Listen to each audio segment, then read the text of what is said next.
Buenas tardes, sean todos bienvenidos a una nueva sesión del programa Grandes Libros que organiza el IECO, Instituto para la Ética de la Comunicación de las Organizaciones, y que colabora el Instituto Edith Stein y que colabora también en esta última fase de este proyecto, colabora también en cuanto a la organización de sede.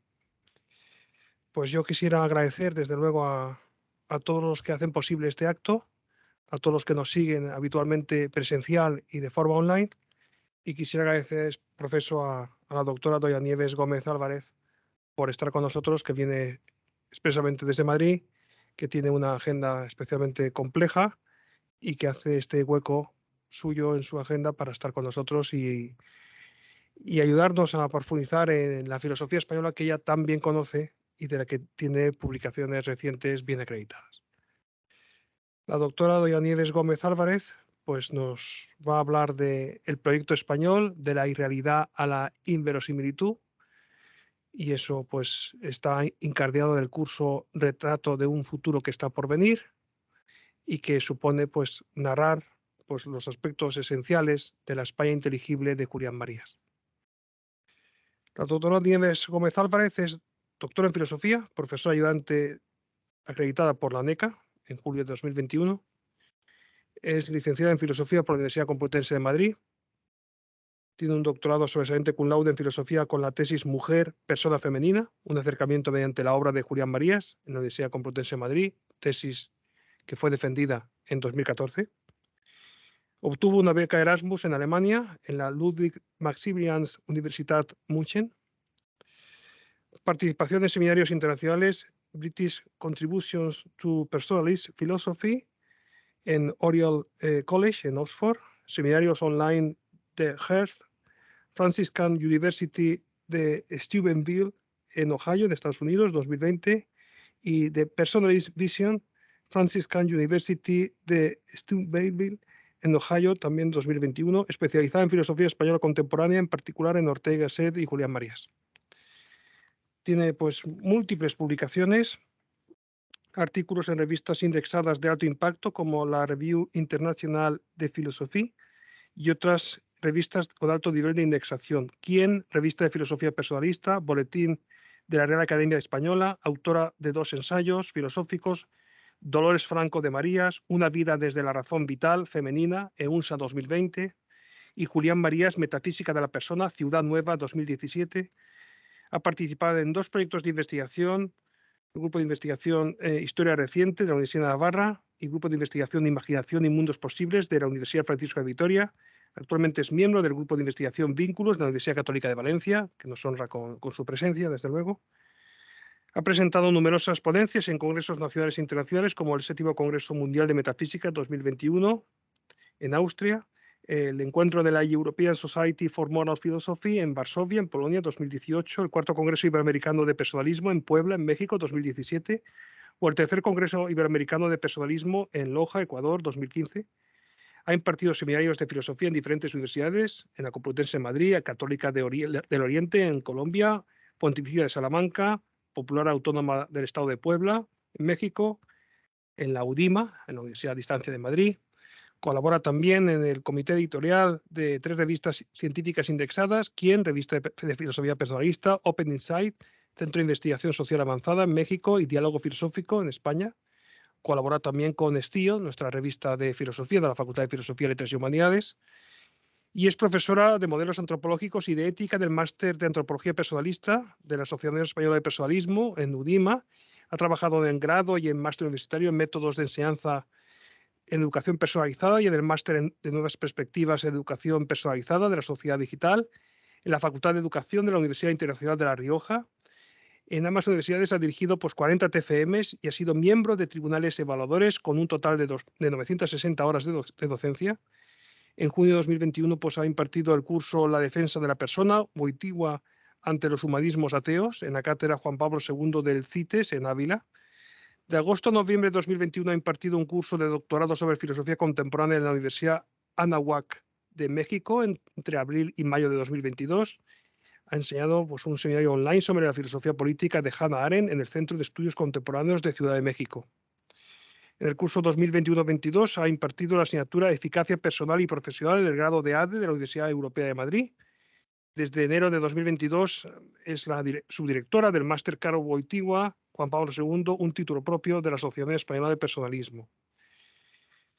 Ha elaborado materiales docentes, asignaturas del core curriculum de muchas universidades. Ha sido secretaria general de la Asociación Española de Personalismo entre los años 2010 y 2020, de la Asociación Iberoamericana de Personalismo 2013-2017.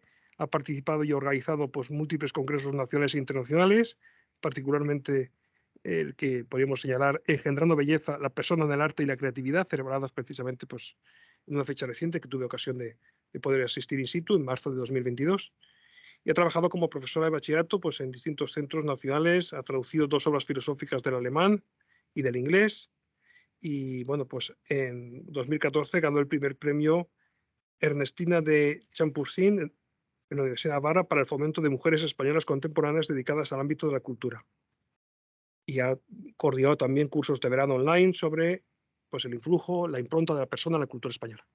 Es una autora pues, acreditada, con una publicación prolífica y que conoce como de primera mano, podemos decir, la filosofía española, y que precisamente en una universidad como la nuestra, que nos preocupa mucho la filosofía y nos preocupa la filosofía también española, la filosofía política española, la filosofía social en general, pues sin lugar a dudas el referente de Julián Marías pues es una autoridad, como también lo es pues la escuela que aquí en Valencia pues se promueve bajo la dirección de don José Luis Sánchez y que tenemos por representantes pues también aquí como don Juan Díez aquí en esta sede. Y bueno, pues es un lujo tener con nosotros, Nieves, y queremos escucharte con avidez en este programa de Grandes Libros, que ya tiene pues 4 años de singladura, que Rita Jacome ha hecho lo posible y lo imposible para que cada año, cada mes, pues esté en antena y que podamos llegar a mucha gente, como estamos llegando de hecho. Y yo pues estoy encargado de participar en tareas de coordinación, pero sobre todo estoy dispuesto a aprender de ti y de todo lo que nos transmitas. Muchísimas gracias.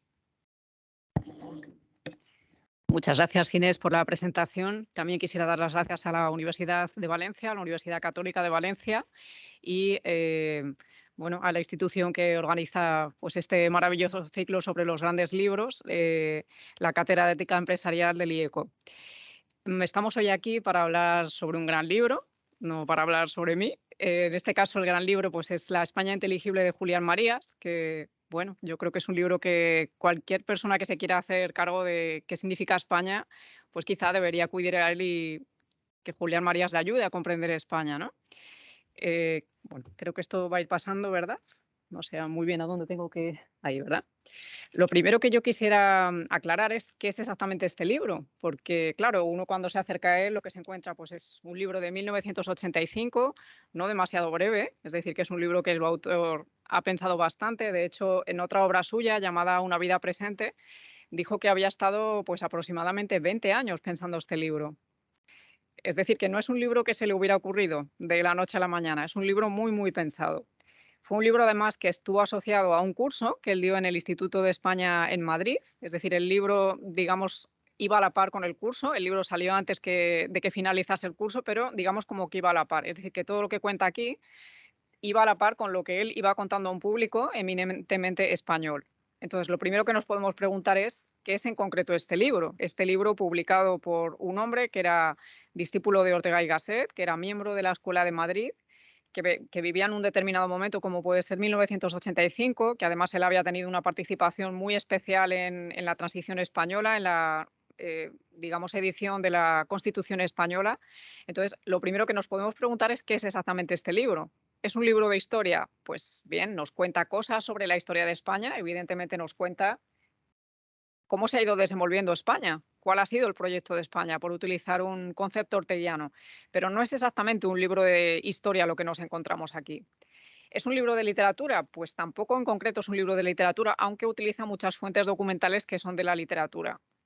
Podríamos decir que el libro de literatura es el que escribió su mujer, Dolores Franco, que efectivamente había estudiado con él en la Universidad de Madrid, en la Facultad de Filosofía y Letras, También había sido discípula de Ortega y Gasset y de los grandes pensadores de la Escuela de Madrid, y el libro de literatura propiamente es el que escribió ella, ¿no? Se llamaba España como preocupación. Después va a salir una imagen de ese libro. Lo que nos encontramos en concreto aquí es un libro de filosofía, y yo me atrevería a decir que es una parte de la metafísica de Marías. De hecho, uno de los capítulos se llama literalmente así. Lo que él se pregunta es ¿qué es España? Ese tipo de pregunta, ¿qué es algo?, es el que se hace un metafísico. Entonces, lo que Marías intenta aclarar aquí es justamente eso: ¿qué realidad es España? ¿Y qué realidad es la sociedad española? Por lo tanto, no es un libro de historia propiamente, tampoco es un libro de literatura, sino que el enfoque que él le quiere dar aquí a esa gran pregunta es filosófica. Lo que él se quiere preguntar aquí es eso. Y de hecho, él aclara al principio que las categorías que va a utilizar para entender esta realidad española, pues son las categorías de la filosofía orteguiana, como por ejemplo la categoría de proyecto, la categoría de las trayectorias. Él va a intentar aclarar cuáles han sido esas trayectorias permanentes de la sociedad española. Por ejemplo, la categoría de vocación, la categoría de instalación, son categorías propiamente filosóficas que nos podemos encontrar en otros libros suyos, como por ejemplo la antropología metafísica, pero aquí él los va a aplicar a esa realidad que es la realidad española, ¿no? Aquí tenemos la portada de ese libro que escribió su mujer, que era pues una gran escritora. Realmente se puede decir que había aprendido el estilo orteguiano. El libro es una antología, es decir, lo que nos cuenta son pues, grandes textos de autores españoles desde Cervantes hasta Ortega, pero las introducciones que hace a cada época y a cada autor son de Dolores Franco. Y ahí podemos ver que efectivamente ella sí que es una autora de literatura. Lo que intenta presentar Marías en este libro es, en general, el argumento de la historia española. Como decía, él va a utilizar categorías de la filosofía orteguiana pues, para aplicarla a esta realidad, que es la realidad española. Y sobre todo, a él lo que le interesa no es darnos datos, digamos, aislados, sino sobre todo mostrar la conexión que hay entre ellos, porque justamente lo que le interesa es eso: mostrar hasta qué punto hay un proyecto, un hilo conductor, un hilo argumental que une toda la historia española. Aunque algunos se empeñen hoy día en mostrar que no es así, que no existe tal hilo argumental, Marías nos lo va mostrando, digamos, conexionando los datos. Lo que él busca aquí, y ahí el porqué del título, es hacer inteligible a España. Es decir, lo que él busca es, en cierta manera, hacer comprensible a España. Y vamos a ver por qué él, en cierta manera, utiliza este título, que podríamos decir es un título un poco polémico, ¿no?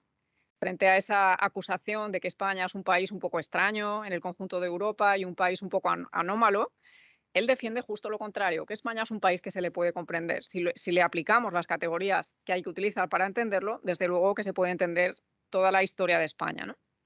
Busca también hacer inteligible no solamente a España, digamos a la península ibérica, sino en general a la comunidad hispánica. Aquí vamos a ver que Marías hace muchísimo hincapié en esto, en cómo no se puede entender del todo a España si no tenemos en cuenta el otro lóbulo, que es América. Entonces, él va a hablar mucho, en concreto en el libro, y de hecho se subtitula así: Razón histórica de las Españas, porque él quiere dar razón también de esto, de cómo cuando queremos comprender esa realidad que es España, no lo podemos hacer si no lo hacemos en conexión con América, en concreto con toda Iberoamérica. Como ya digo, él utiliza los conceptos orteguianos, y en concreto lo que él va a intentar aplicar aquí es la razón vital e histórica de Ortega. Nosotros podemos pensar, bueno, que ha habido otro tipo de razones a lo largo de la historia de la filosofía, pero quizá ese tipo de razones, la razón pura kantiana o la razón matemática o lógica de Descartes, pues lo cierto es que no nos permitiría mucho comprender este tipo de realidad tan compleja que es España. Y sin embargo, la razón vital e histórica de Ortega sí que permite hacer esto, porque precisamente ese tipo de razón está pensada para entender los asuntos humanos. Y Marías nos aclara también que se trata de ver la realidad española no como si fuera, digamos, un ente extraño, como si dijésemos lo vamos a poner ahí en el microscopio y lo vamos a estudiar, sino que se trata de ver a la realidad española desde dentro, porque él es un español, está intentando entender algo que en cierta manera forma parte de su propia instalación, desde dentro y hacia afuera. Va a intentar también integrar qué es la realidad española dentro del Mediterráneo, porque la realidad española se ha formado en primer lugar ahí, y luego en conexión con Europa y en conexión con el mundo, especialmente con toda Iberoamérica. También se va a preguntar en ciertos momentos del libro por la España que pudo ser, pero no en el sentido de hacer una especie de historia-ficción, sino en el sentido de analizar realmente qué es lo que podría haber pasado en momentos clave de la historia de España. Por ejemplo, en la invasión del 711, ¿qué hubiera pasado si, por ejemplo, el pueblo visigodo se hubiera tomado en serio esa invasión y hubiera resistido a ella. ¿Qué es lo que hubiera pasado en ese momento? Pues probablemente el curso de la historia española hubiera sido un poco diferente al que fue, ¿no? O, por ejemplo, ¿qué es lo que hubiera podido pasar? Pues en la batalla de Lepanto, si los vencedores no hubieran sido los que efectivamente fueron. ¿O qué hubiera pasado con España? Pues si no hubiera asistido la Reforma Protestante. No se trata de hacer historia ficción, sino lo que Marías intenta explicar aquí es qué hubiera pasado en la sociedad española, en ese argumento completo, si ese dato hubiera cambiado. Y lo cierto es que se le da bastante bien hacer eso, ¿no? Podríamos decir que este libro no es un islote, es decir, que Marías era una persona de una enorme generosidad intelectual, entonces él intentaba conectar en este libro ciertos elementos que le parecían muy valiosos en ese estudio de la realidad española. Evidentemente el título nos recuerda a otra gran obra orteguiana, como puede ser La España invertebrada, ¿no? En ciertos momentos del libro él es un poco crítico con su maestro, por ejemplo, en la interpretación que justamente Ortega hace de los visigodos. Pero el libro, efectivamente, es una continuación de esa reflexión que hace Ortega en su España invertebrada, porque ese libro también es una obra filosófica, no es simplemente una obra de historia. La obra también, en cierta manera, es una continuación de una obra de Unamuno que trata sobre la realidad española, como por ejemplo ensayos sobre el casticismo, e incluso Marías tiene en cuenta aquí todas las investigaciones que hizo Ramón Menéndez Pidal, que le parecía una persona muy honesta a la hora de mirar la realidad española. Incluso se hace eco aquí de las investigaciones que habían hecho algunos estudiosos norteamericanos, que ciertamente habían dedicado muchas horas de su vida a estudiar la realidad hispánica. En concreto, pues se hace eco aquí de las investigaciones de John Ledy Phelan, que había estudiado muy a fondo toda la realidad de la América hispánica. Marías además se esfuerza mucho a lo largo de todo el libro en mostrar cómo España ha sido un país enormemente creador. No se ha remitido simplemente a repetir lo que otros pueblos han hecho, sino que a lo largo de toda la historia los españoles hemos tenido una historia enormemente creadora. Y él realmente se esfuerza mucho a lo largo de todo el libro en mostrar esto, ¿no? Desde luego, desde el principio, quiere deshacer el mito de que España es un país anormal. En otra publicación, él dice pues, que se ha acostumbrado a ver España como si fuera un pez, ¿no? Entonces, si uno tiene en mente ese esquema y lo sobrepone sobre la realidad española, es como, pero qué raro es este pez, ¿no? Es un pez que no tiene escamas, es un pez que no nada bien debajo del agua, porque se lo compara quizá a otros países de Europa. Y sin embargo, si uno le aplica la óptica adecuada, pues a lo mejor se da cuenta de que no es un pez, sino que es más bien un ave. Y entonces, claro, resulta que es un pez muy raro porque pues tiene alas, es capaz de volar, hace otro tipo de cosas de las que hacen los peces. Entonces, Marías, en cierta manera, se va a esforzar aquí por utilizar las categorías adecuadas para entender la realidad española, no simplemente aplicarles las que valen para otros países europeos, ¿no? Entonces, esto es lo que va a esforzarse por mostrarnos en su primer capítulo, que titula La supuesta normalidad de España. Es un título bastante representativo, ¿no? Que efectivamente nos muestra que Marías no piensa que España sea un país nada normal. Nos dice aquí que una cosa es lo que se sabe y otra cosa es lo que habría que saber. Y esto es lo que pasa con la historia de España muchas veces, ¿no? Que son como quizá conocemos datos de la historia de España, pero no los ponemos a funcionar en el momento en el que deberíamos. Con lo cual, en cierta manera, los datos con los que tendríamos que contar se ocultan, no funcionan en un sentido, digamos, normal, ¿no? Y, por ejemplo, nos va a contar aquí los 5 tópicos que se suelen asociar a la historia de España, ¿no? Los 5 tópicos pues, son los que voy a desarrollar un poquito ahora. En primer lugar, el tópico de los moros. Es decir, esto significaría que España no es un país demasiado normal en el conjunto de Europa, porque los moros habrían formado parte de nuestra historia de una manera demasiado incisiva, por así decir.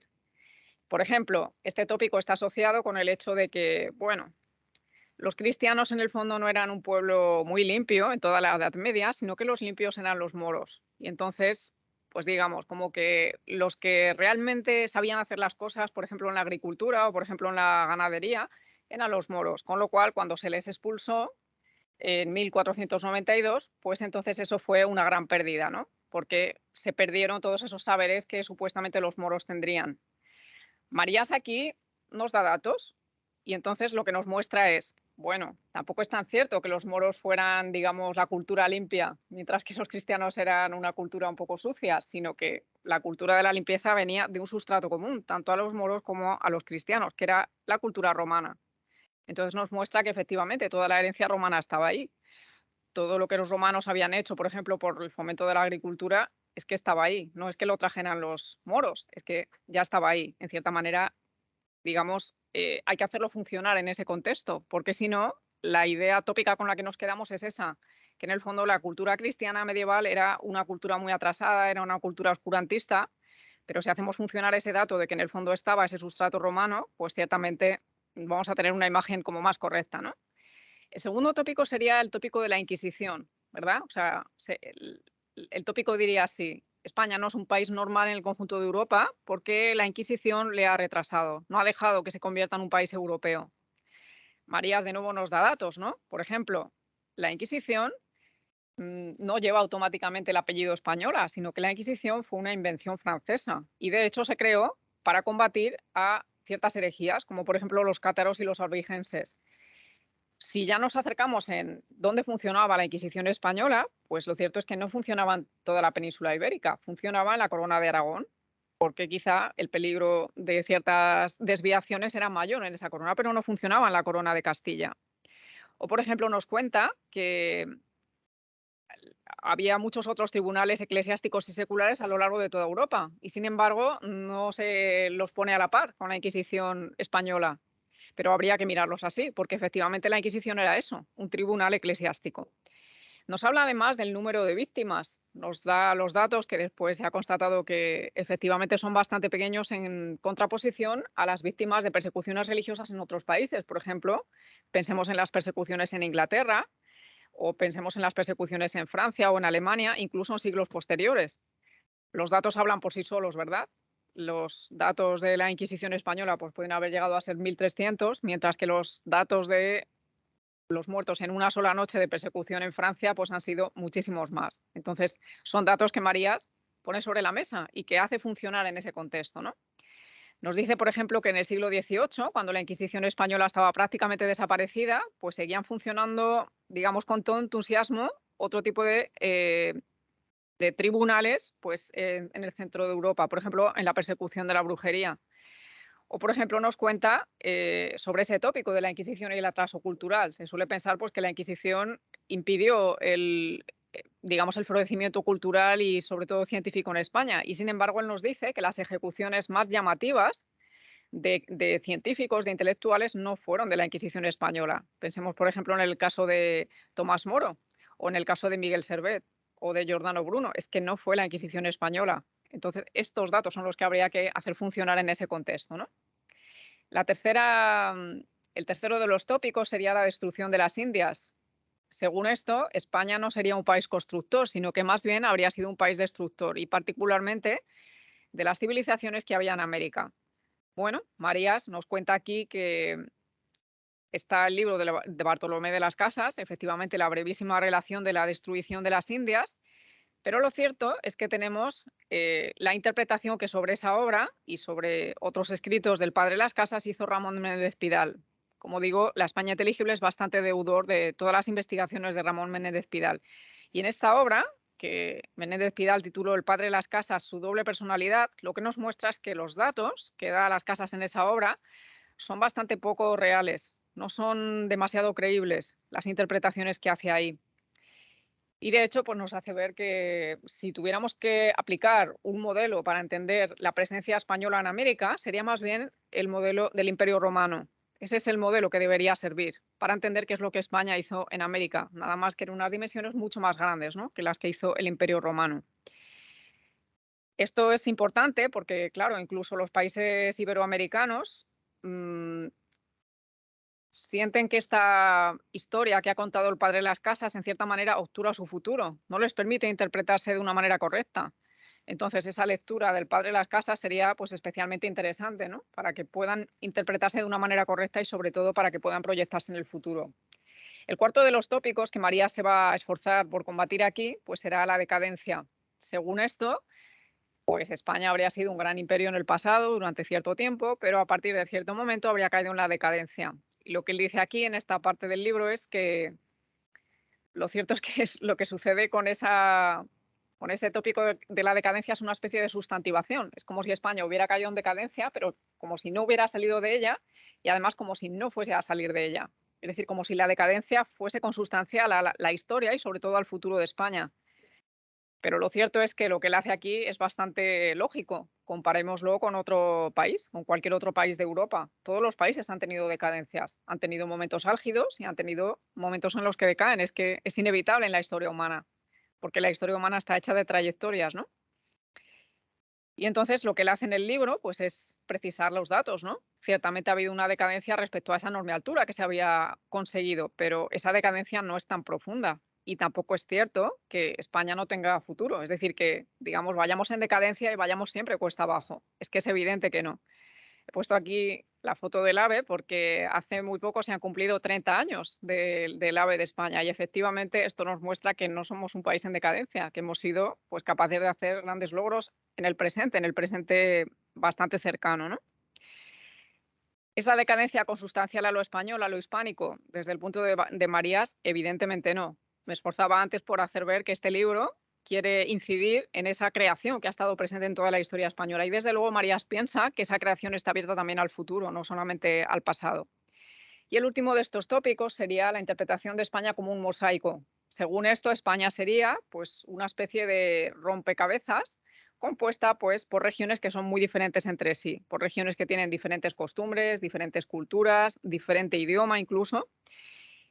Y bien, Marías lo que hace aquí es recurrir a la historia. España ciertamente es un país original en el sentido de que tiene regiones con una personalidad muy fuerte, pero otros países de Europa tienen también una realidad bastante parecida. Pensemos, por ejemplo, en el caso de Suiza. Hay regiones que tienen unas personalidades bastante diferentes, ¿no? Y sin embargo, Suiza es un país bastante unitario. Lo que él nos va a decir aquí es que España es la primera nación en el sentido moderno del término. De hecho, España se inventa lo que significa una nación en sentido moderno. Y eso es, en cierta manera, lo que van a ir produciendo los países europeos después de ella. España ha inventado este concepto de nación y, pues, en cierta manera, podemos decir que no es un mosaico en absoluto. Es un país, una nación unitaria que, digamos, tiene una lengua común a todos los territorios y tiene regiones que tienen personalidades muy fuertes. Pero lo cierto es que no es un mosaico, sino que hay una unidad, hay una nación que es unitaria, ¿no? En la que los individuos pues, se insertan mediante las regiones que tienen una personalidad bastante fuerte. El resumen de estos 5 tópicos que María se esfuerza por analizar, digamos, muy profundamente, es sobre todo que podemos dejarlos atrás una vez que lo hemos analizado para poder ensayar una óptica mucho más fiel sobre esta realidad española y sobre todo para comprender lo que significa ser español o ser hispánico. Después voy a dar un salto bastante grande. He hecho una selección, evidentemente, porque el libro, como ya sabemos, tiene sus buenas 400 páginas. Y me gustaría detenerme en el capítulo 10, en el cual Marías va a hablar de la experiencia del otro y la elección del destino histórico. Porque España tiene la curiosa experiencia muy distinta a otros países europeos de que ha tenido la experiencia del otro, digamos, cuerpo a cuerpo durante 8 siglos. Ciertamente la convivencia con lo extraño, que en nuestro caso pues ha sido la vivencia muy cercana con, digamos, la religión islámica, no ha existido de una manera tan profunda en otros países europeos. Pero Marías va a analizar esto con bastante finura, ¿no? Esto lo podemos interpretar en el sentido de que qué extraños son estos españoles que tienen, digamos, la sangre mora dentro de sí, tienen vivencias, tienen arquitectura, tienen el arte dentro de su territorio, o lo podemos interpretar de otro modo, que es, ciertamente, los españoles han tenido una convivencia cuerpo a cuerpo durante 8 siglos con una cultura que era completamente distinta y, sin embargo, ellos han decidido ser europeos, ser occidentales, ser cristianos. Marías va a interpretar la realidad de España desde este punto de vista, porque no existe otro país en la historia del mundo que haya hecho esto. De hecho, por ejemplo, él va a hablar de todos los territorios del norte de África. ¿Qué ha sucedido con ellos? Pensemos que el norte de África ha sido la patria de San Agustín, por ejemplo. Eran territorios fuertemente romanizados, fuertemente cristianizados, y sin embargo, cuando pasa el Islam por allí, no revierten esa situación. Es decir, no vuelven a recuperar esas raíces cristianas, sino que se han quedado siendo musulmanes.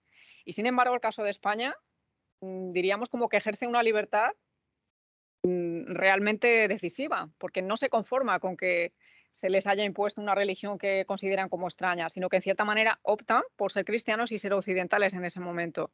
Como digo, desde el punto de vista de Marías, no existe otro caso igual en la historia del mundo, de que un país no se haya conformado con llegar a ser lo que sus invasores han querido ser, sino que en cierta manera ha estado funcionando sobre sí una especie de proyecto colectivo, incluso aunque fuese un proyecto perdido. Él habla una y otra vez en el libro de ese proyecto de la España perdida, que en cierta manera va a estar funcionando en la mente de algunas cabezas durante muchos siglos y que ciertamente va a llegar a ser pues una realidad, ¿no? De ahí esa mención a la irrealidad que yo quería recoger en el título, porque ciertamente en nuestra historia, en la historia española, hay un fuerte factor de ilusión, de, digamos, esa especie de proyección hacia el futuro que funciona de un modo positivo. España, por lo tanto, pues es un país más europeo que cualquier otro. Marías va a ser en esto bastante incisivo. Los otros países europeos, ¿qué iban a ser? Es que era el lugar que, digamos, geográficamente se tenían. Pero en España resulta que nos hemos empeñado en ser europeos, no nos hemos conformado con ser otra cosa. Y eso que las cartas estaban echadas durante muchos siglos para que llegásemos a ser otra cosa.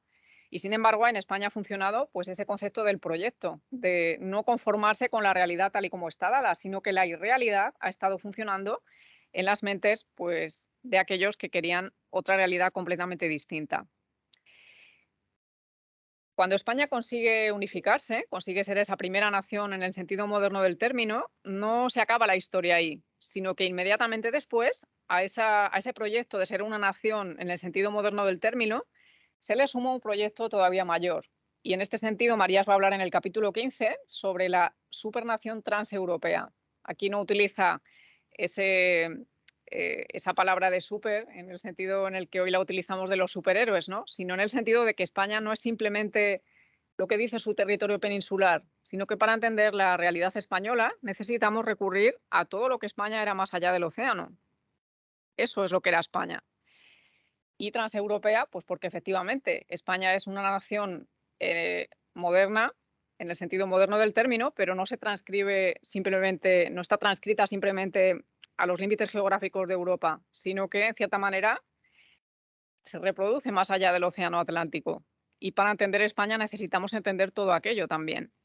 Entonces, este capítulo pues, se llama así, de la nación de Europa, en el sentido de la primera nación europea en el sentido moderno del término, a una supernación transeuropea. Normalmente no se suele tener en cuenta que los españoles que llegan a América en 1492 eran hombres del Renacimiento. Se suele pensar que eran hombres medievales. Bueno, ciertamente quizá las ficciones que había en sus mentes eran un poco medievales. El hecho de, bueno, querer llegar hacia la otra parte del mundo, querer llegar a esos lugares que, digamos, estaban en los relatos ficticios, podemos decir que era medieval. Pero lo cierto es que ellos, la formación que tenían y en cierta manera su temple en la vida, era renacentista. Y esto es interesante tenerlo en cuenta porque ese temple renacentista significaba que ellos iban buscando una dilatación del horizonte. No se conformaban con lo ya conocido, sino que en cierta manera entendían sus vidas como una especie de aventura. Esto no lo podemos perder de vista si intentamos entender qué tipo de realidad es América, qué es lo que van haciendo los españoles allí, ¿no? Nos dice Marías que del lema ancha es Castilla se pasa al lema ancho es el mundo. Y de ese lema, que en cierta manera lo podemos entender en un sentido negativo, como non plus ultra, no ir más allá, en el sentido de que ya conocemos lo que es el mundo, al lema plus ultra, en el sentido de que hemos descubierto que más allá hay un mundo que no conocíamos en absoluto y que en cierta manera tenemos que tener en cuenta, ¿no? Con lo cual ese temple de los hombres del Renacimiento era enfrentarse con lo nuevo, enfrentarse con lo infinito. ¿Qué sucede en el momento en el que estos hombres del Renacimiento, repito, descubren América y se dan cuenta de que además ese nuevo continente está poblado? Bueno, podían haber hecho, pues quizá lo que han hecho otras metrópolis europeas, ¿no?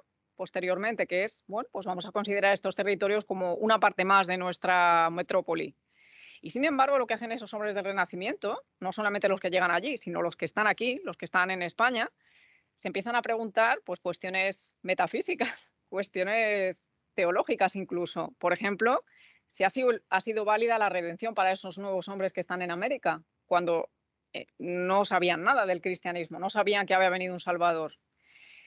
¿Son hombres realmente humanos o no lo son? ¿Cuáles son los límites de lo humano? Estas son las cuestiones que se hacen los teólogos de la Escuela de Salamanca. Los españoles del siglo XV, repito, esos españoles del Renacimiento, pues van a responder de una manera afirmativa a todas esas cuestiones, en el sentido de que todo eso va a significar una dilatación de lo humano. No solamente, digamos, se ha descubierto América como un nuevo continente, sino que además eso va a revertir sobre Europa. Resulta que, digamos, los continentes conocidos no eran todo, no eran solo 3, sino que existía también América en el otro lado, ¿no? Bien, aquí tenemos a la reina Isabel, que como sabemos fue una figura clave en la historia de España y en la historia de América también. Y en el libro Marías nos cuenta un dato muy interesante, que ella ya piensa en la evangelización incluso antes de que se descubra América. Se nos habla, por ejemplo, de que Antonio de Nebrija le presenta esa gramática en lengua castellana para que los indígenas, si los hay cuando se descubran esas tierras nuevas, aprendan el castellano. Porque la idea de la reina Isabel era, digamos, integrar a toda esa zona ignota del mundo al modo de vivir europeo, en su, digamos, forma hispánica. Este era el proyecto de la reina Isabel, ¿no? María se hace también unas cuantas preguntas de esas que hay que hacerse, que normalmente no a cualquiera se le ocurren, pero a los filósofos sí que se les ocurren. Por ejemplo, ¿por qué la corona de Castilla se toma de una manera tan en serio la evangelización de esos indígenas que están tan lejos, al otro lado del océano? Podemos pensar que tenía muchos más, digamos, muchas personas no creyentes mucho más cerca, ¿no? Pues tenía a todos los infieles, digamos, en el norte de África, tenía, por ejemplo, Asia, que era un territorio ya conocido. ¿Por qué no se dedica a evangelizar a todos esos infieles ya conocidos? Pues de nuevo aquí funciona ese temple del hombre del Renacimiento. Resulta que a ese hombre del Renacimiento le fascina ese mandato divino de docete omnes gentes. No te conformes con lo ya conocido, sino ves a evangelizar, ves a llevar esa buena nueva a todas las gentes. Y esto se lo toma no solamente como un mandato, sino que se lo toma como una empresa, como un proyecto incitante, algo ilusionante que uno debe hacer porque no lo ha hecho nadie antes. Por esto América, en cierta manera, va a ser evangelizada por España, porque esos españoles del Renacimiento se lo van a tomar como una empresa propia, ¿no? Podemos decir que esto fue una consideración moral, en el sentido de que España se había pasado 8 siglos queriendo ser europea, queriendo ser occidental. Y en cierta manera considera que esos indígenas que están en la otra parte del mundo se merecen vivir así. Ellos habían tenido la experiencia de lo que significa vivir 800 años bajo una religión que ha sido impuesta, en la que uno no quiere vivir. Y en cierta manera van a considerar que los indígenas también tienen derecho a vivir con una religión que sea más humana, con una religión que no les sea impuesta, sino que les considere como seres humanos completos, ¿no?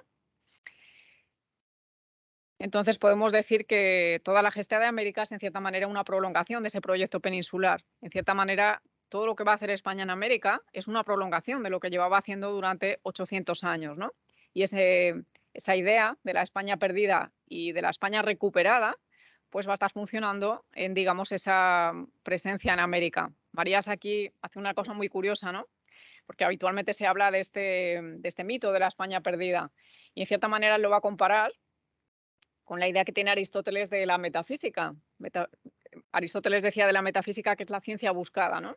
Y en cierta manera él va a decir que esa España que había sido perdida y que quería ser recuperada, pues va a funcionar exactamente igual a esa metafísica de Aristóteles, como esa España buscada, a esa España que queremos recuperar en cierta manera, ¿no? Marías es muy agudo cuando dice que el elemento religioso va a ser especialmente importante en la presencia española en América. Por eso, porque, digamos, España se había puesto una carta a ser cristiana y a ser occidental, con lo cual le parece especialmente valioso que su presencia en América, digamos, revierta también en ello. Y de hecho, pues nos cuenta, por ejemplo, que Brasil fue evangelizada cuando Portugal era parte de la corona española. Es decir, que realmente la corona de Castilla se había tomado muy en serio que los indígenas tuvieran ese conocimiento de la religión cristiana, porque para España significaba, digamos, legarle lo mejor que ella había conseguido con tanto esfuerzo. O, por ejemplo, la evangelización del Oriente. Podemos pensar ahí en Filipinas, ¿no? Hay una enérgica participación española y, sobre todo, pues esa voluntad, ¿no?, de ser occidental y ser europeo. Aquí tenemos una publicación de Ramón Menéndez Pidal en 1940, que él quiso titular Codicia insaciable, ilustres hazañas. El título de esa publicación hace referencia a cómo podemos interpretar la presencia española en América, como vemos las publicaciones de 1940, muchas personas siguen pensando esto sobre la presencia española en América, que en el fondo la cuestión no fue más que unas cuantas personas ávidas de oro y de tierras y que en el fondo pues se iban allí porque eran codiciosos, nada más. Lo que hace Menéndez Pidal en este artículo, del que María se hace con su España inteligible, pues es que ciertamente esa interpretación pues es la heredera del caso Las Casas, lo podríamos llamar así, ¿no? La interpretación pues tan distorsionada que hace Bartolomé de las Casas sobre el español es siempre malo y el indígena siempre bueno. Por contra, lo que dice Ramón Menéndez Pidal en su libro y recoge también Marías es que quizá no deberíamos solamente leer a Las Casas, sino además leer el testimonio de alguien que participó en todo aquello, que sería el libro de Bernal Díaz del Castillo, titulado pues La verdadera historia de la conquista de la Nueva España. Bernal Díaz del Castillo era un hombre que no tenía mucha educación, en el sentido de no era un hombre muy ilustrado, pero era un hombre muy honesto. Y lo que nos va contando en su libro, pues es ciertamente lo que les iba pasando a esos soldados que participaron en la conquista de México. Lo que él nos cuenta es que muchos de ellos pues, terminaron en las panzas de los indios, muchos de ellos perecieron a causa pues, de las enfermedades que se iban expandiendo por América. Y lo cierto es que es una interpretación bastante verídica de todo lo que pudo pasar en la conquista de América. Marías tiene una interpretación muy interesante sobre esta presencia española en América y entonces él hace una comparativa con con un término de la botánica y nos dice que, por ejemplo, la presencia inglesa en América la podemos interpretar como una especie de trasplante. Es decir, la sociedad inglesa o, por ejemplo, la sociedad holandesa, tal y como es, se trasplanta a América y, en cierta manera, pues se reproduce allí. Si hay elementos que estorban, por ejemplo, los indígenas, pues se los aparta y no pasa nada. En cambio, ¿qué pasa con los españoles? Pues que no es exactamente esa imagen botánica la que sirve, porque lo que España ha hecho es más bien un injerto. Es decir, tener en cuenta los elementos que ya había ahí, en cierta manera llevar elementos nuevos, propios, pero tener en cuenta los elementos que ya había ahí. Entonces, esta interpretación del injerto, lo cierto es que para él le resulta mucho más expresiva de lo que ha hecho España en América, ¿no?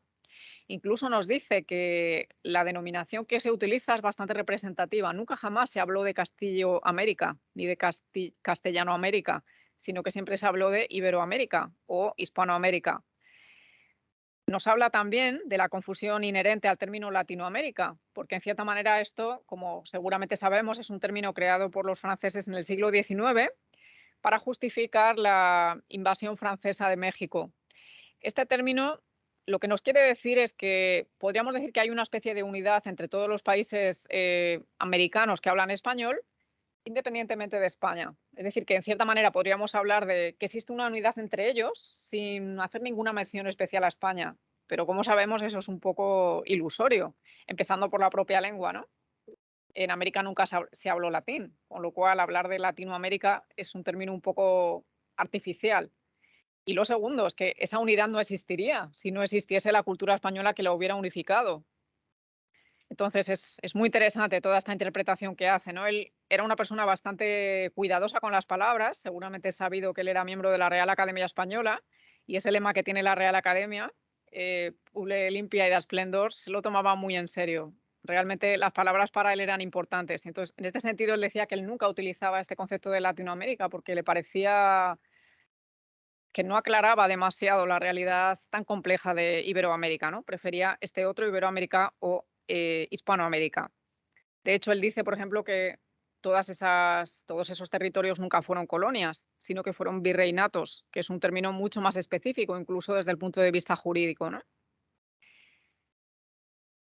Bueno, y unas cuantas cosas más sobre Bernal Díaz del Castillo, lo que nos cuenta en su libro, ¿no? Que si intentamos entender lo que hicieron esos primeros conquistadores desde el punto de vista utilitario, pues ciertamente no lo vamos a entender, porque muchos de ellos no hicieron fortuna, muchísimos de ellos dejaron sus huesos allí en América y ni siquiera los recordamos. Entonces, ¿qué ganaban con esto?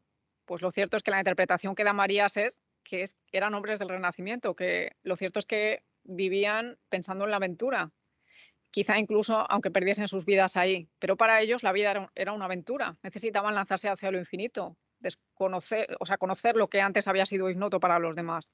Para ellos la vida merecía la pena incluso así, aunque terminasen de esa manera tan cruenta, ¿no? ¿Cuáles son los relatos, las ficciones que tenían en mente los españoles del siglo XV? Porque esto es interesante para entender qué es lo que hicieron. Pues vemos aquí, por ejemplo, a Hernán Cortés, quien decía que más vale morir con honra que con deshonrado vivir. Para ellos era importante hacer algo interesante en la vida, aunque la dejasen en el intento, repito. Las ficciones que tenían en mente, pues eran sobre todo ejemplos de la historia griega, de la historia romana. Yo decía anteriormente, ¿verdad?, que no podemos entender demasiado lo que España hizo en América si no lo transponemos sobre todo lo que hizo el Imperio Romano en la península ibérica antes, porque en cierta manera esos españoles que llegan a América van a intentar reproducir ese modelo que antes tenían previamente, más que nada porque las ficciones con las que funcionaban eran esas. Podemos decir que Hernán Cortés, en cierta manera, es una figura equivalente a Alejandro Magno o a Julio César, porque todo lo que hizo realmente es solo comparable a estas figuras de la historia. ¿Qué más tenían en mente? Pues la caballería medieval, por ejemplo. Tenían también a los héroes del romancero, incluso pues los relatos religiosos, todos los apóstoles, los mártires, los santos hasta el siglo XV. Todo eso es lo que va a estar funcionando en sus mentes. Y de hecho, si leemos el relato de Bernal Díaz del Castillo, nos vamos a encontrar esto a cada paso. Aunque, repito, él no era un hombre demasiado culto. Después Marías hace una interpretación muy interesante, que cuando nosotros nos acercamos al fenómeno América, nos tenemos que dar cuenta de que es algo inverosímil. O sea, que tan pocos hombres como los que fueron allí pudieran hacer tanto en tan poco tiempo. Es que es algo realmente incomprensible. Entonces nos dice que realmente cuando nos acercamos a este fenómeno deberíamos concluir que es un tema antropológico. No se trata tanto de un tema de historia, o no se trata tanto quizá de una cuestión pues militar, sino que se trata de un asunto antropológico, de qué es lo que es capaz de hacer el ser humano. Por eso decía que es un libro de filosofía, no tanto de historia o de literatura, porque efectivamente él termina con esa cuestión, ¿no? Hace, por ejemplo, un recuento de todo lo que hacen los españoles en el periodo que va desde 1492 a 1522. De hecho, ahora estamos también en 2022, ¿no? Estamos de celebración pues, de esa vuelta al mundo que dan Elcano y Magallanes. Él nos dice, por ejemplo, en ese periodo los españoles han circunnavegado la Tierra por primera vez, pero además han conseguido explorar las Antillas, América Central, México, grandes áreas de América del Sur. Han fundado ciudades por todo el continente americano, han creado una unidad territorial que no existía, parecida a la que había creado el Imperio Romano en la península ibérica, han creado el Virreinato de Nueva España, han explorado parte de los Estados Unidos, más todavía. Ha dado tiempo a que llegue el gótico a Santo Domingo. No se ha tratado todo de conquistas ni de oro, sino que se trata también de esto, se trata también de construir. Se trata también de llevar la imprenta, porque resulta que allí hay indígenas que hablan lenguas que nadie ha escrito nunca. Entonces resulta que todo eso hay que estudiarlo en la universidad, que de hecho también se fundan, son las primeras que se fundan en todo el continente. Como sabemos, en 1551 se fundan los Estudios Generales de Santo Domingo y las universidades de México y de San Marcos de Lima. Es un periodo, podríamos decir, que incesante. Los españoles hacen de todo, por todas partes además, como vemos. Nos encontramos además una enorme eficacia en la gestión, en el sentido de que los españoles han llenado América de ciudades, de obras de arte, de iglesias, de palacios, se han estudiado las lenguas indígenas, que como digo antes eran solamente lenguas habladas. Se ha estudiado además la flora, la fauna, la geografía, la minería, es decir, el mito de que en España ha habido retraso científico, pues ciertamente habría que revisarlo con todo esto, ¿no?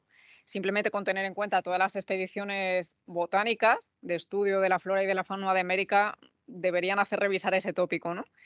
Y por primera vez se ha establecido un comercio mundial. Tenemos aquí, por ejemplo, la carátula de el documental que ha hecho recientemente José Luis López Linares sobre España, la primera globalización.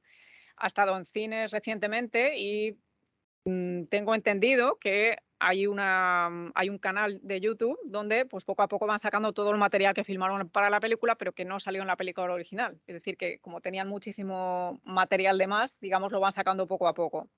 Entonces, este documental, pues efectivamente, empieza diciendo hasta qué punto España fue capaz de crear esto, la primera globalización.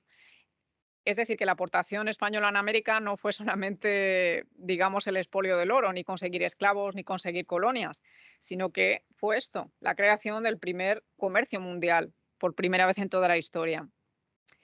Y en este sentido, pues Marías nos va a mostrar que la empresa americana se trata de un asunto antropológico, es decir, que lo que habría que preguntarse aquí es de qué es capaz un ser humano, de qué es capaz un grupo de seres humanos movidos por esas ficciones que he comentado anteriormente y por el concepto de eficacia. Nos dice literalmente así en la página 179. Creo que se trata de un problema humano, en última instancia antropológico. El que tenemos delante nos obliga a reflexionar sobre la condición humana, sobre la intrínseca desproporción entre causas y efectos que caracteriza la acción del hombre. La acción española desde fines del siglo XV hasta mediados o fines del siglo XVI es rigurosamente incomprensible si la medimos con la eficacia de la misma España hasta entonces o con la de cualquier otro país europeo. O sea, España no se puede medir con otros, ni siquiera con el Imperio Romano, porque el volumen de lo que ha hecho en América es absolutamente diferente. ¿Qué necesitamos para entender todo esto? Que es inverosímil, que es en cierta manera incomprensible. Pues sobre todo lo que necesitamos son los conceptos filosóficos adecuados, ¿no? Y aquí, pues Marías hace funcionar esos conceptos de proyecto, de futurición, que provienen de la metafísica orteguiana, ¿no? Nos dice, pues, por ejemplo, que para entender esa presencia española en América necesitamos comprender la imaginación que tenían estos hombres en la mente, el deseo que tenían, el no conformarse simplemente con esa realidad que tenían delante, sino lo que estaba funcionando dentro de sus imaginaciones. De aquí ya saltamos al final del libro, que es el capítulo 31, porque efectivamente este ciclo pues, hace referencia no solamente a la España que tenemos ahora, sino pues, a la España que está por venir, ¿verdad? Y en cierta manera este libro recoge esa idea muy bien. No se trata simplemente de comprender la España del pasado, sino que cuando entendemos lo que somos, cuando entendemos todo ese hilo argumental que está en nuestra historia, entendemos hacia dónde podemos ir. Y entonces Marías nos dice aquí que evidentemente no nos podemos proyectar hacia el futuro si no tenemos una posesión íntegra de todo lo que somos. ¿Qué es lo que significa esto? Pues sobre todo comprender cuál es la grandeza de nuestra cultura, que no es solamente la cultura de la península, sino que se extiende a todo lo que se ha hecho con la lengua española en América o, por ejemplo, en Asia, también en Filipinas. Y entonces habla en el libro de la comunidad hispánica. Podemos decir, evidentemente, nosotros los españoles, en el sentido de esa comunidad pues, de personas que ya llevan una larga trayectoria en la historia. Podemos hablar de nosotros los occidentales, pero evidentemente existe una comunidad que seríamos nosotros los hispánicos, todos los que hablamos español y tenemos esta enorme cultura en común. Nos habla también, muy interesante, al final del libro, de esa creación de conexiones efectivas. Yo he recordado antes que el libro es de 1985, no existía Internet en este momento y sin embargo María se estaba hablando aquí de las conexiones efectivas. Cuando nosotros leemos este texto, que es uno de los que he querido recoger en la ficha de preparación de esta sesión, pues evidentemente le podemos dar otra lectura, ¿verdad? Porque con las nuevas comunicaciones hoy se nos abre pues esa facilidad para comunicarnos con toda la América de lengua española. Marías habla aquí de conexiones efectivas en el sentido de tener esa literatura en común, ser conscientes de que tenemos una historia de medio milenio en común, pero claro, cuando nosotros leemos esto hoy día, le podemos dar esa otra lectura, de que efectivamente esas conexiones efectivas se pueden establecer de una manera muchísimo más fácil para nosotros hoy día. Nos habla también de la enorme riqueza humana que significa esa comunidad hispánica que se extiende pues, por 3 continentes, ¿no? Y nos dice que es una comunidad incomparable a nivel mundial. No se puede comparar ni siquiera a la que es anglohablante, porque nosotros, repito, tenemos todo ese medio milenio de historia en común. Y nos dice, por ejemplo, lo interesante que sería si nos pusiéramos a pensar todos en común. Pues efectivamente, la proyección hacia el futuro que acometeríamos sería increíble, sería fascinante. Marías salta hacia el presente. El libro él lo escribe en ese momento concreto, 1985, pero evidentemente es un presente que también nos afecta a nosotros, porque lo que él cuenta aquí pues es ya nuestro pasado inmediato, ¿no? Y él dice en concreto que ese libro le había permitido sentirse español, en el sentido de que le había permitido comprender cuáles son esas trayectorias, ese hilo argumental que nos une con toda esa larga historia de españoles y de hispanos. Y sobre todo, le había permitido una visión mucho más esperanzada sobre el futuro de España. No se trataba solamente de estudiar lo que España ha sido, sino que se trataba de proyectarse, de intentar entender lo que España y los hispánicos podemos ser en general, ¿no? La foto que se ve ahora es una foto muy, muy reciente, desde hace un par de semanas, de la reina Sofía cuando acaba de estar en Miami, precisamente para celebrar el 500 aniversario de la expedición del Elcano y Magallanes. Ella ha ido ahí, pues sobre todo acogida por una institución norteamericana que quiere recuperar todas las raíces hispánicas, el Queen Sofia Institute, pero efectivamente esa imagen representa muy bien la manera en la que Marías termina, digamos, su libro. Él nos dice: imagínese lo que serían los problemas si para su solución se contara con los recursos de toda índole de una comunidad de, aquí dice 300 millones de personas, pero ahora somos casi 600. Imagínense, dice él, lo que significaría que 600 millones de personas se pongan a pensar juntas de una realidad íntegramente transparente, en la cual todo es inmediatamente significativo, que se puede entender con un gesto. Hay que preguntarse si existiría en el mundo actual una comunidad comparable, con un grado de vitalidad, una capacidad creadora, un marco de referencia de medio milenio de historia compartida, de memoria colectiva, si no estuviera dilapidada por el olvido.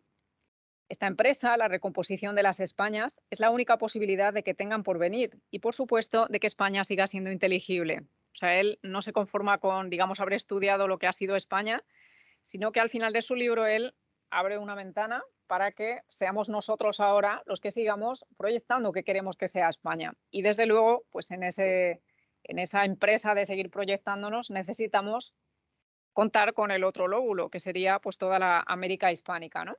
He mostrado antes el libro de Borja Cardelús, seguramente es un autor que conocen.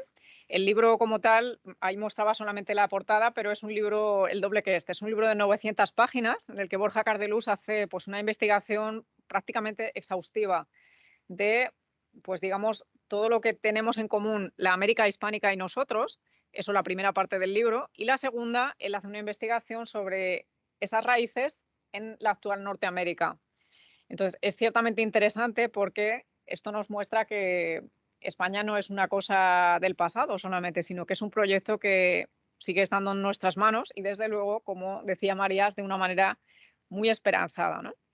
Quiero terminar aquí pues haciendo referencia a ese título que yo he querido utilizar en esta conferencia, el proyecto español de la irrealidad a la inverosimilitud, porque ciertamente de esa España perdida, que se convierte en una España buscada y en una España encontrada, nos hemos encontrado con una innovación absoluta, como es esa supernación transeuropea, una nación que no se conforma simplemente con sus fronteras, digamos, históricas, sino que en cierta manera construye una comunidad hispánica que sigue existiendo a día de hoy y que desde luego está en nuestra mano pues seguir prolongando y comprendiendo.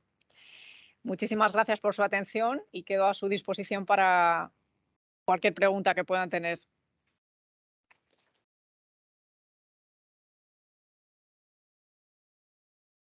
Muchísimas gracias, Nieves, por todo lo que nos has aportado, muchísimo, y que has trabajado tantísimo esta sesión para condensar tanta información en esta hora escasa, pero casi hora que has cumplido de intervención y de gran riqueza y para conocer mucho mejor a España, ¿no? Pues es momento de intervención del público y seguro que Javier tiene avidez por tomar la palabra.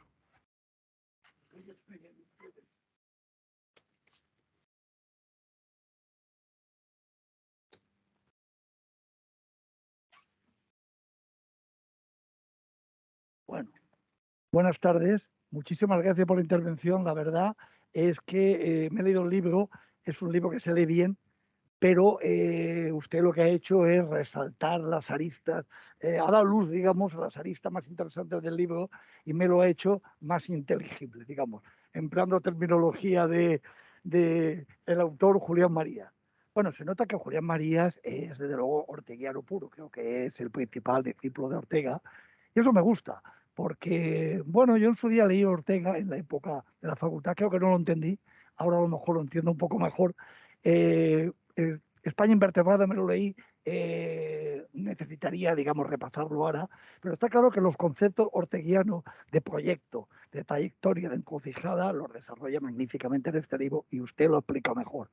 Quisiera resaltar algunas cosas, más que como pregunta, quizás haría alguna pregunta, pero sobre todo como comentario, ¿no? En las encrucijadas que habla María, que es un término orteguiano, claro, destaca mucho y es importante las que son por azar y las que son por decisiones, digamos, de las autoridades competentes en ese momento o del pueblo español. Por azar no hay nada que hacer.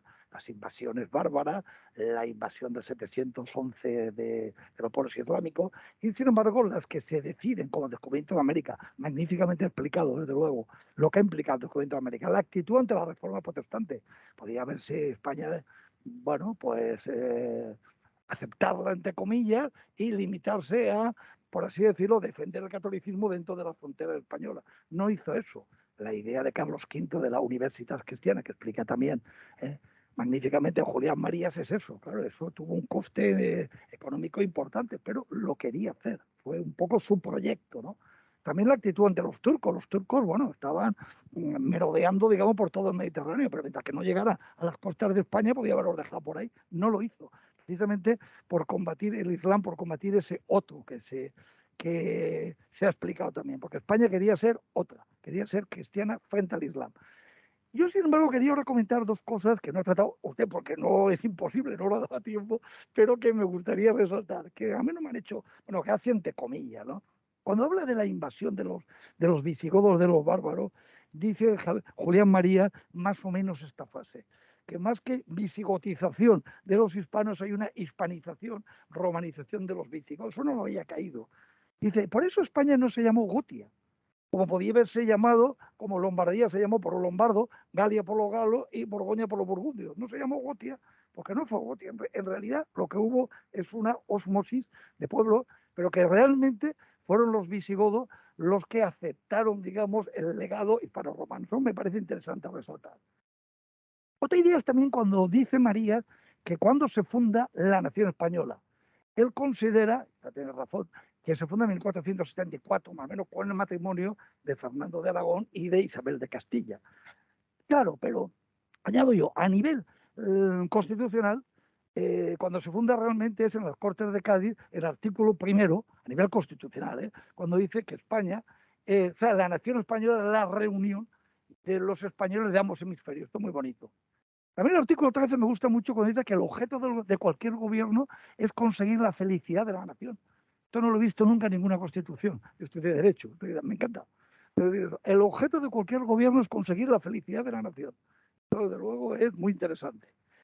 Y por último, bueno, iba a resaltar otras cosas, pero no me da tiempo. La leyenda negra, no he tratado. La leyenda negra, que en el documental este de José Luis López Linares, que yo he visto, pero que no se ha difundido nada, realmente lo vi de casualidad, porque un amigo me lo dijo, yo a mi amigo Enrique, se lo he dicho que lo consiga a través, y ustedes también se lo recomiendo, a través de YouTube o como sea, porque está muy bien, ¿eh? Habla de la leyenda negra, cómo surge, que María habla que fue, digamos, iniciada por los italianos, por los judíos y por los protestantes, de comillas. Bueno, bien. Pero como dice Alfonso Guerra en el documental, y tiene razón en este caso, el problema no es ese, el problema es que muchos españoles se le han caído. El problema que dice es que la leyenda negra que viene de fuera, muchos españoles se la caen. Y eso no ocurre en otros países del mundo tampoco. Y eso me parece interesante resaltarlo, ¿no? Y por último ya, aunque hace un apunte solamente de la guerra civil, hay una cosa que conviene resaltar y me parece muy interesante, aparte del enfrentamiento entre las dos Españas que surge ya como consecuencia de la guerra de la independencia entre los afrancesados y el pueblo, digamos, no afrancesado. Parece que la guerra civil surge por algo que es obvio. Hubo un golpe de Estado que fracasó y fracasó también el intento de domeñar ese golpe de Estado. Y desgraciadamente, eso es lo que produjo la guerra civil, el fracaso de ambas cosas. Eso, bueno, no sé si es original o no, pero bueno, a mí me ha dado que pensar y es verdad. La guerra civil ocurrió por un doble fracaso. Bueno, y es lo que, bueno, se me dice que me gustaría comentar muchas cosas, darle las gracias de nuevo a usted y está encantado en leer este libro, que si no es por IECO y por la Universidad Católica, no lo hubiese leído. Es que, pero no por nada, porque son libros que no están ahora de moda. Es decir, no están ahí. Entonces te lo tienen que recordar. Ahora, el leer el libro de Posteguillo, que me lo he leído también, Romo soy yo, pues eso lo puede leer cualquiera. pero leer cualquiera porque está en el Corte Inglés, en la sección de bestsellers. Este no. Y entonces solamente en foros como este pues se habla de estos libros y creo que se debe seguir hablando. Solamente quería comentar esto. Muchas gracias. He conseguido que alguien lea el libro gracias a la sesión, desde luego es un logro grande, ¿no? Y sí, efectivamente, lo que cuenta sobre los visigodos es enormemente interesante porque nos hace recordar un poco incluso a la relación que tuvo Grecia con Roma. Ciertamente Roma era mucho más poderosa en un sentido militar y en un sentido jurídico, podemos decir, pero estaba fascinada con la cultura griega y en cierta manera reconocía que la cultura griega era mucho más poderosa, mucho más profunda que la suya y la copian. Pues entre los visigodos y en cierta manera la población autóctona sucede algo parecido. Ellos tienen el poder, son la élite, pero en cierta manera se sienten un poco fascinados con el catolicismo que tiene la población que ya está. Y va a haber ahí una relación de tira y afloja muy interesante. Yo creo que sí que se podría comparar con esa relación que existe entre Grecia y Roma, ¿no? Muchas gracias por todos los comentarios. Me he saltado muchos capítulos, efectivamente, pero claro, es una sesión concreta. Desde luego, sí me gustaría que fuese una invitación a leer el libro, no solamente a leer los fragmentos que yo he seleccionado, sino a leer todo ese argumento que él va contando. Uh-huh.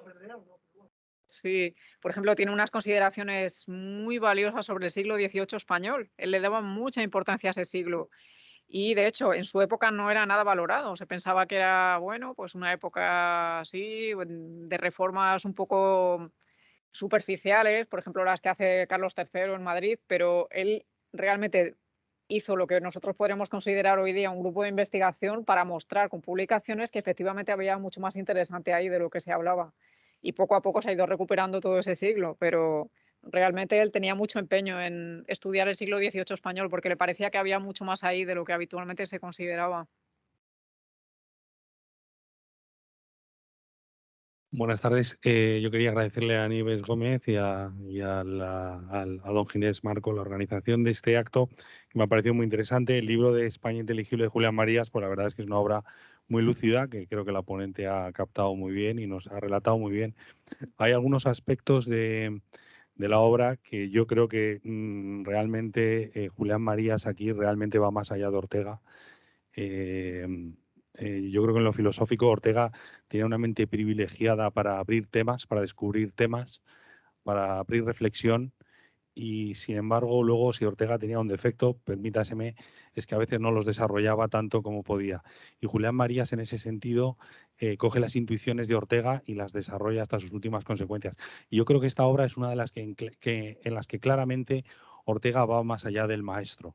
Porque, por ejemplo, Ortega dice que las naciones europeas surgen de la simbiosis entre un elemento germánico y un elemento hispánico y un elemento mediterráneo. Dice eso, por ejemplo, se realiza en España con los visigodos de una forma pacífica, pero porque los visigodos, que estaban muy romanizados, es un caso único en que se avienen, eran arrianos de religión, se avienen a la religión de los dominados, ¿no? Y entonces ahí hay un elemento que es religioso, pero hay un elemento que también es cultural, porque está también ahí la figura de San Isidoro de Sevilla, que también la cita Julián Marías, que además dice Julián Marías que los libros de San Isidoro de Sevilla permanecen en las bibliotecas europeas durante milenios como una referencia intelectual y religiosa muy importante para hacer posible esa génesis de la primera nación que es pionera, que es la nación española en Europa, y que combina ese elemento germánico que decía Ortega y el elemento mediterráneo que decía también Ortega, pero lo hace de una forma pacífica, que es un caso único en el. Bueno, se han apuntado cosas muy interesantes. Muchas de las cosas, nosotros estamos trabajando en Julián Marías porque llevamos una línea de investigación y una línea de transferencia y de lo que hemos llamado la Escuela Valenciana de Julián Marías. Ha habido trabajos muy interesantes, algunos de ellos con Enrique González Fernández, que es otro autor que, si no lo conocen, ha seguido trabajando también la historia de España en un sentido muy propio de Marías. Tiene una tesis maravillosa, Filosofía Política de la Corona en Indias. Pero también ha habido trabajos más originales de historiadores muy jóvenes como don Lucas Montojo, que trabajó precisamente sobre el papel de la mujer en la Nueva España, en el Nuevo Mundo. Y entonces que como muchos aspectos modernos que eran impropios del estatus de la mujer en aquella época, pues se dieron en la Nueva España precisamente por las circunstancias peculiares que tuvo la colonización del Nuevo Mundo, ¿no? Ha habido también, luego Julián Marías escribió también en La Corona de los Pueblos Americanos, escribió también un volumen que creo que completa muy bien en el sentido de que, por ejemplo, contempla algunos elementos que son propios de la colonización española, como por ejemplo son el cuestionarse los títulos de legitimidad.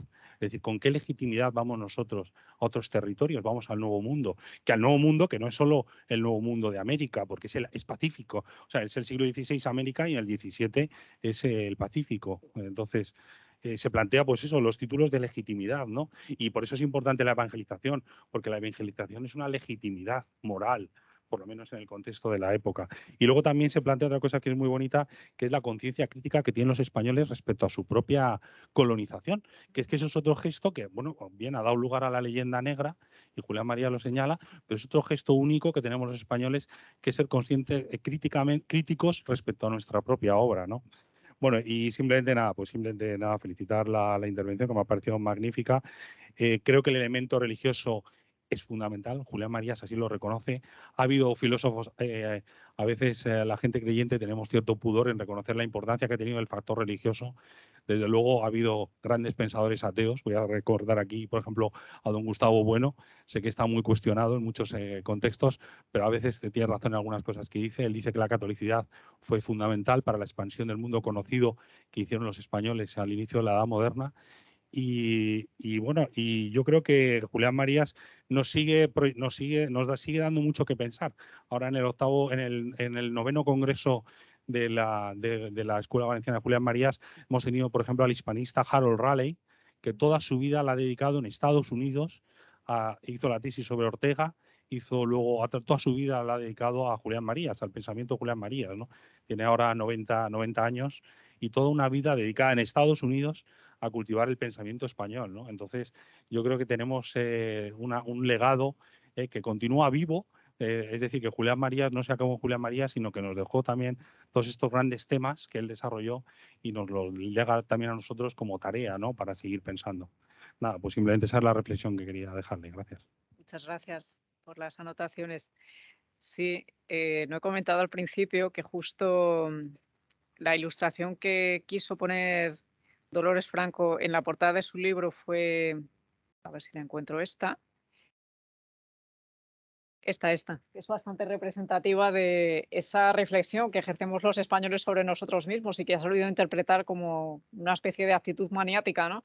Estos españoles que siempre se están dando vueltas sobre sí mismos, son egocéntricos, ¿qué les pasa? Tienen complejo de inferioridad, y que en el fondo Marías hace una interpretación mucho más interesante, y es, claro, el ser humano es un ser que necesita estar interpretándose a sí mismo todo el tiempo, necesita estar ejerciendo esa actividad de la reflexión que está haciendo aquí Jovellanos en este magnífico cuadro, ¿no?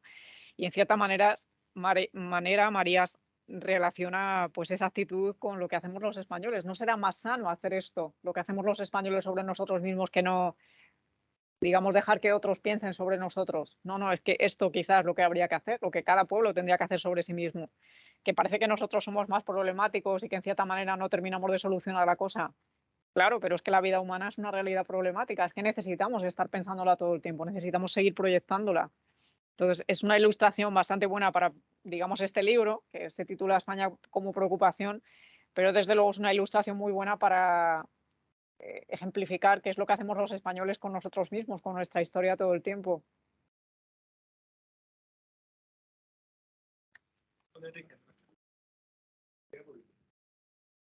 Bueno, buenas tardes y muchas gracias por toda la explicación que nos ha dado.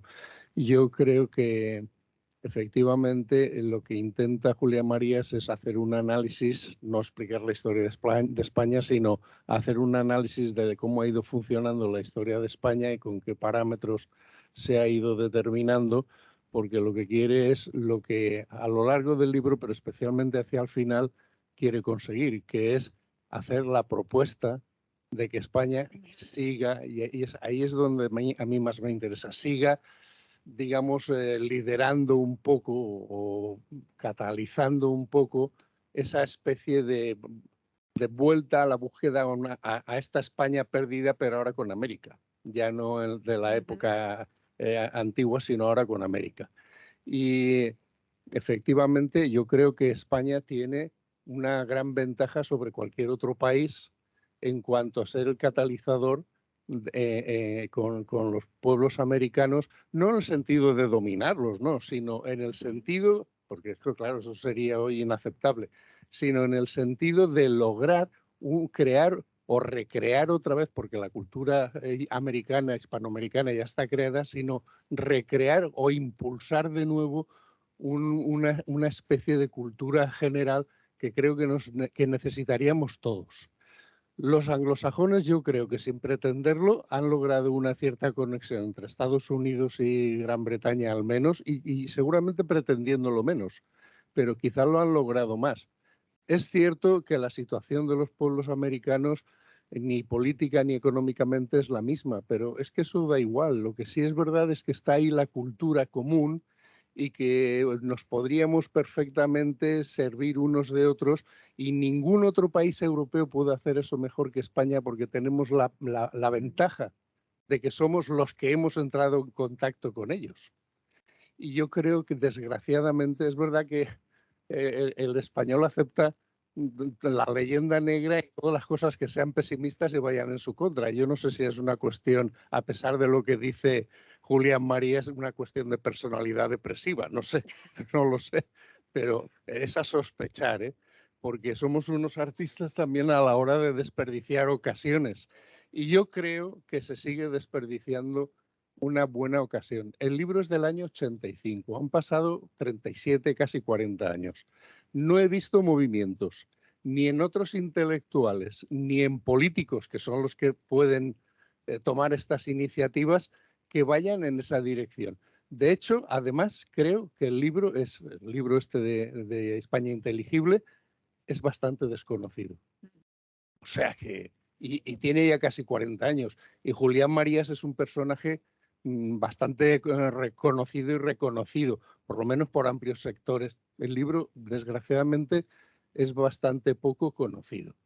Y luego, además, pues eso, insisto en que creo que seguimos desperdiciando estas ocasiones, y además, precisamente por ello, estamos consintiendo que se le esté dando la vuelta a una serie de ideas que son totalmente negativas tanto para ellos como para nosotros. Para ellos me refiero a los hispanoamericanos, como para nosotros, porque eso está ahora de moda actualmente. O sea, esa especie de revitalización de leyenda negra, de ver lo malos que hemos sido y lo negativos, además me parece que de una manera injustificada. Yo no sé, creo que fue muy buena la intención de Julián Marías, pero que no lo ha logrado por la personalidad española probablemente. En sus memorias, él ya comentaba que el libro había despertado grandes entusiasmos en el gran público, es decir, la sociedad española había realmente leído el libro muchísimo, en poco tiempo se produjeron varias ediciones, y sin embargo la respuesta oficial, digamos, de los historiadores había sido modestísima. Solamente alguno, muy modestamente, pues había dicho que era un libro que había que tener en cuenta para la interpretación de España. Él cita uno en España, en las memorias, y luego cita otro en Brasil, creo, que era un amigo personal suyo y que en cierta manera entendía que para, digamos, la comprensión de toda la comunidad hispánica era un libro importante, pero ya él se daba cuenta de que el libro, en cierta manera, tenía esas dos interpretaciones, ¿no? La sociedad española lo acogía con gran entusiasmo, pero, digamos, la historiografía oficial se lo había tomado con mucha calma y seguimos así a día de hoy, lamentablemente. Yo creo que cuando cualquier español lee el libro o cualquier iberoamericano lo lee, se encuentra con algo que le fascina, con que realmente España ha sido un país creador en la historia del mundo. Y sin embargo, luego existe pues esa otra, digamos, esa puesta entre paréntesis, como si el libro en el fondo no mereciese tanto. Pero desde luego yo he dicho que el libro debe mucho a Menéndez Pidal. En su día pasó lo mismo con el libro de Las casas, su doble personalidad. Fue un libro que efectivamente el público leyó bastante, pero la historiografía oficial no se quiso hacer eco de él, porque en cierta manera les obligaba a repensar muchas cosas, ¿no? Y eso, pues a cierta altura de la vida es, digamos, incómodo y muchos no están dispuestos a, pues, hacerlo, ¿no? Después yo también diría que en esa relación de la comunidad hispánica, evidentemente Marías no pretende que España fuese la cabeza de un supuesto imperio. Él utiliza, de hecho, una metáfora muy bonita, que es la de la Plaza Mayor.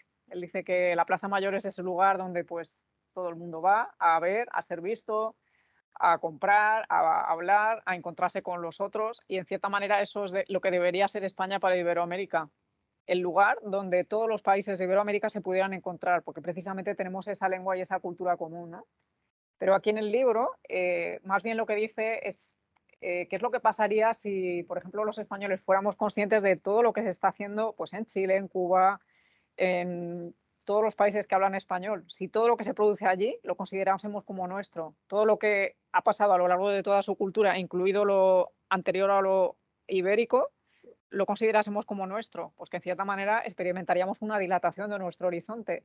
Y claro, para ellos sucedería lo mismo. Si considerasen que su historia no es solamente la que ha pasado en su territorio físico, sino pues toda la romanización de España, toda la Edad Media, toda la Ilustración, todo eso es también suyo, pues ciertamente creceríamos todos, porque en cierta manera se dilataría todo nuestro horizonte. Entonces, esa comunidad hispánica, pues ciertamente sería imbatible en el mundo, porque tendríamos la posibilidad de pensar juntos, un poco lo que les pasa pues a todos los de lengua inglesa, que en cierta manera hay cosas que no comparten, pero el estar operando en la misma lengua y el estar proyectándose con esa misma cultura, pues ciertamente les hace tener un terreno común.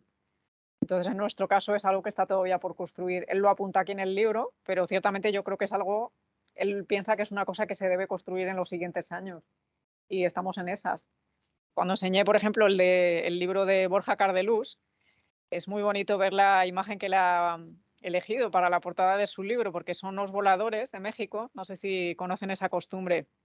Son unas personas que están dando vueltas alrededor de unos, no se ve mucho, es un poco pequeña la ilustración, pero lo que muestra es como una especie de encuentro, ¿no? Se ve que hay personas vestidas a la europea y hay personas que están vestidas como indígenas. Y luego en la parte central hay una especie de cucaña, diríamos, en la que hay personas que están dando vueltas, son los voladores. Realmente es una muy buena ilustración porque muestra no solamente esa convivencia que se produce en América, sino además la espontaneidad.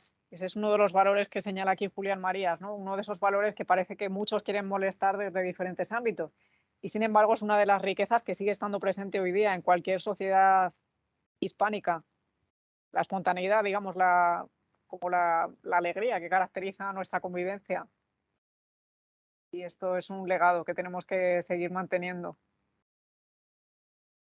Respecto a la no acogida por parte de los historiadores, me imagino que es que también hay un aspecto que es que él desliza una cierta crítica en la forma de hacer historia de muchos historiadores contemporáneos, que dice él que propende mucho a la acumulación excesiva de datos, pero sin hacer una valoración o una significación de lo que eso, la importancia que esos datos tienen para inteligir la trayectoria, ¿no? Y entonces él ahí hace también, dice como que tienden a un behaviorismo de los hechos, se quedan a las puertas de la historia pero sin entrar realmente en ella. Entonces él hace historia de una forma que yo creo que es muy novedosa y muy original, que es tratando de ver la intelección, es decir, no quedarse en los datos, no quedarse en las efemérides, sino tratar de ir más allá. Y en ese sentido quería preguntarte, ¿qué importancia le das tú perdón, o usted, a que se ahora se minusvalore la importancia que tiene el estudiar la historia de España y la cronología que estamos viendo ahora que se está cuestionando por parte de las autoridades, ¿verdad? La importancia que esto tiene. ¿Es simplemente una cosa de gusto, de estética personal o es algo más profundo? Bueno, se dice normalmente que el pueblo que no conoce su historia, pues tampoco domina su futuro. Y en este caso, ciertamente, no conocer toda esta creatividad que se nos muestra en la obra es un poco preocupante, porque los jóvenes que no conozcan todo esto, pues ciertamente van a tener muy obturado su futuro. Tanto los jóvenes españoles como todos los jóvenes iberoamericanos. Es decir, si a ellos se les cuenta, pues digamos, una verdad a medias sobre lo que ha sido su propia historia, probablemente pues van a tener un complejo de inferioridad, no van a querer asumir lo que son, pero claro, si se les contase la verdad de lo que son y se les ayuda, se les empuja para que puedan construir en el futuro esa comunidad hispánica, que hoy día es más posible que en el momento en el que Marías escribió este libro, probablemente van a ser capaces de construir un futuro mucho más crítico, mucho más maduro, mucho más creativo. Tendríamos que preguntarnos por qué hay personas a las que eso no les interesa.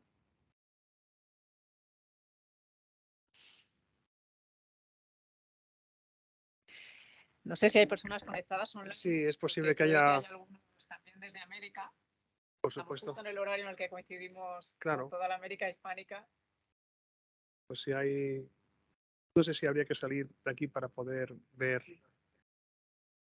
Quizás salimos de la presentación, finalizamos presentación. y así tenemos acceso a quienes estén conectados. Bueno, pues aprovechando que tengo el micrófono, quería también pues, plantearte alguna reflexión muy en la línea de lo que han ido comentando quienes me han precedido en el turno de intervención. Pues yo estuve hace unos días en Barcelona e hice un recorrido bastante original en mí, que era ir de Barcelona a Madrid en coche.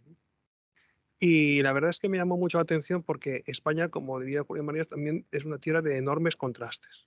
Contrastes de un activismo fulgurante que hay en Barcelona, en la ciudad de Barcelona, y luego un desierto radical en Los Monegros, en Mequinenza. Un desierto absoluto de kilómetros y kilómetros cuadrados sin vegetación, sin animales, sin personas, sin nadie. Me llamó la atención ese detalle, pero lo que más me llamó la atención, quizá porque he reparado más en ese detalle, es que en Barcelona, en Cataluña, no aparecía en ningún momento dirección Madrid. Madrid aparece totalmente aniquilada. Uno está en Madrid y ve por lados Guadalajara, Zaragoza, Barcelona, pero cuando uno está en Barcelona solamente ve Tarragona, Lleida, en ocasiones ve incluso Tarragona, Lleida, Girona, y ya fuera de Barcelona, fuera del ámbito metropolitano, comienza a ver Zaragoza, pero no aparece nunca Madrid. Y ese es un detalle, ese detalle de la señalización vertical es un detalle, a mi modo de ver, más que anecdótico respecto a cómo se encuentra en estos momentos España. Y yo quería apuntar un detalle todavía, hacer hincapié en otro aspecto, y es la polémica que ha habido recientemente, y entonces me pongo en la mente de don Julián Marías si quisiera yo plantear, futurizar o desfuturizar más bien a Julián Marías respecto a lo que diría cuando nos encontramos en una fase como la actual, donde se habla resueltamente de la nación de naciones, de la España plurinacional, y además sustentado por distintas fuerzas políticas, incluso antagónicas en el Parlamento. Ha habido pues, una enorme polémica, como podemos recordar, respecto a las declaraciones del líder de la oposición, aunque no tenga asiento en el Congreso, pero tiene en estos momentos condiciones de senador. Y bueno, pues hasta qué punto hablar de varias naciones en España trunca, digamos, la esencia de la nación española. Esa es mi pregunta. ¿Hasta qué punto la ambigüedad de la Constitución respecto a las nacionalidades y regiones que integran España, esa ambigüedad del 78, se ha convertido ahora pues en esa actuación donde repudiamos la nación española y, como diría Pascual Margall, España es un entramado de naciones y lo que hay son varias naciones que tienen entidad propia y el resto de España pues que se le cambie de nombre, decía Pascual Margall antes de enfermar gravemente, ¿no?